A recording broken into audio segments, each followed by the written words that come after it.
মা ঠাকুমাদের মুখে শুনে এসেছি বছরের প্রথম দিনটা যেরমভাবে কাটবে সারা বছর সেরমভাবে কাটবে। আদৌ কি সেটা সত্যি হয়? কোনো দিনই হয় না। হরে কৃষ্ণ, নমস্কার। আশা করি আপনারা সকলেই ভালো আছেন। আমার একটা ছোট্ট ভিডিওতে আপনাদের সকলকে স্বাগত। আজ পয়লা বৈশাখ, আর সকাল সকালেই ভগবানকে খুব ভোরে উঠিয়ে ভগবানকে নতুন পোশাক পরিয়েছি। আমার পোশাকটা পুরো কমপ্লিট হয়নি এখনও, একটু বাকি আছে। তা সত্ত্বেও নতুন পোশাক পরাতে হবে। এই উত্তরীটারই পুরনোটা পরিয়েছিলাম, তাই ভগবানকে আজকে খুব সুন্দর লাগছিল। এই যে আমার মা জননীকে অভ্যাস করাচ্ছি।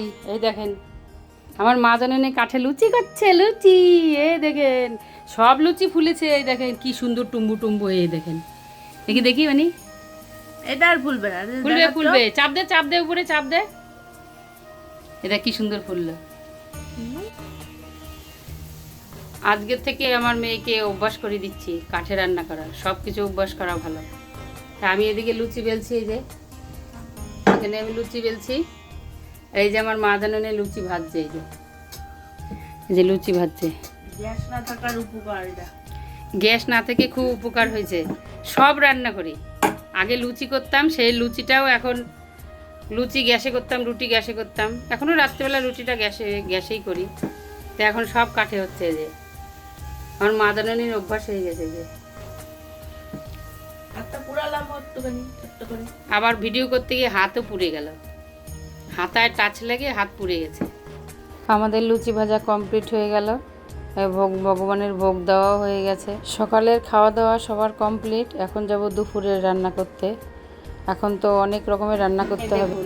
ওর বাবা বাজার থেকে পনির নিয়ে এসছে।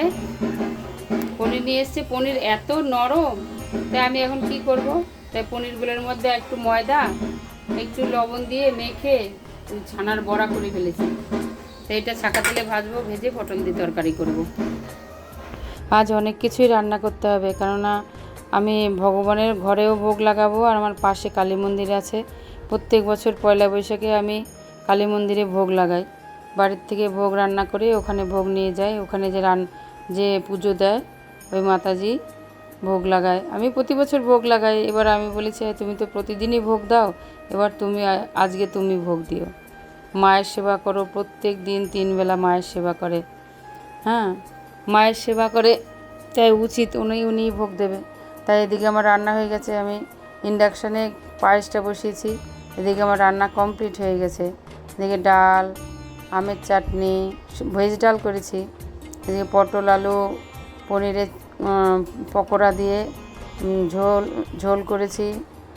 আর এদিকে আমার ভোগ টোক বাড়া হয়ে গেছে, বেড়ে ভগবানকে ভোগ লাগানো হয়ে গেছে। এদিকে ভগবানকে ভোগ লাগিয়ে আবার ওখানে গেছি মায়ের ভোগ বাড়তে। মায়ের ভোগটাও বেড়ে কমপ্লিট করেছি। আর ওদেরকে ডেকেছি যে তোমরা এসে নিয়ে যাও। এদিকে ভগবানের জন্য ফুলের মালা নিয়ে এসছে ওর বাবা। একদম ছোট হয়েছে, এখন এর সাথে আবার দড়ি যুক্ত করতে হবে তারপরে। আর ওদিকে মায়ের জন্য একটা জবা ফুলের মালা নিয়ে এসেছি। ওর বাবা সব নিয়ে আসলো টাটকা ফুলের মালা এইমাত্র। এই যে মায়ের ভোগটা বেড়ে দিয়েছি একেবারে। 6-7 রকমের ভাজা করেছি, তার মধ্যে 2 রকমের ভাজা পুড়ে গেছে। দৌড়াদৌড়ি করতে আর পারছি না।